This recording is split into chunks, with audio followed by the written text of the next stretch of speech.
আপোনাৰ দাঁতৰ বিষৰ সমস্যা অথবা দাঁতৰ আলু বিষৰ সমস্যা আছে নেকি? তেন্তে জানি লওক ঘৰুৱা কিছুমান সহজ উপায়, যাৰ দ্বাৰা আপুনি দাঁতৰ বিষৰ সমস্যাৰ পৰা সকাহ পাব পাৰে। লগতে কোনো পাৰ্শ্বক্ৰিয়া হোৱাৰো শংকা নাথাকিব। এনে কিছুমান ঘৰুৱা পদ্ধতি জানি লওক। মধুৰি পাত। মধুৰি পাতে দাঁতৰ বিষ উপশম কৰাত সহায় কৰে। ইয়াৰ বাবে সতেজ মধুৰি পাত ধুই লৈ দাঁতেৰে ভালদৰে চুবাওক। দিনত ২-৩ বাৰ এনে কৰিলে আপুনি দাঁতৰ বিষৰ পৰা বহু পৰিমাণে সকাহ লাভ কৰিব পাৰিব। পিঁয়াজ। দাঁতৰ বিষ হ'লে বিষৰ উপশম কৰিবলৈ আপুনি পিঁয়াজ ব্যৱহাৰ কৰিব পাৰে।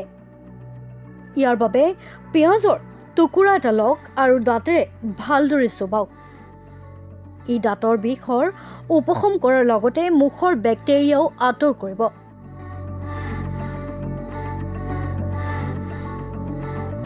লং। লঙে দাঁতৰ বিষ উপশম কৰিবলৈ যথেষ্ট সহায় কৰে। ইয়াৰ বাবে আপুনি দিনটোত ৩ বা ৪টা লং মঠি বিষ হোৱা দাঁতৰ তলত দি থ'ব পাৰে।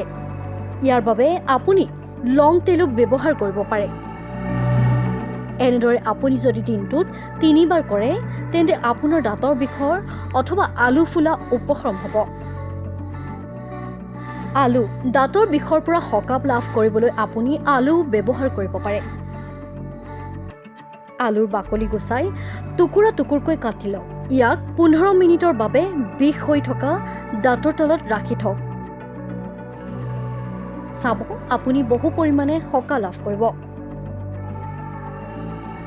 যেতিয়া দাঁতৰ বিষ হয় আপুনি নহৰু ল'ব।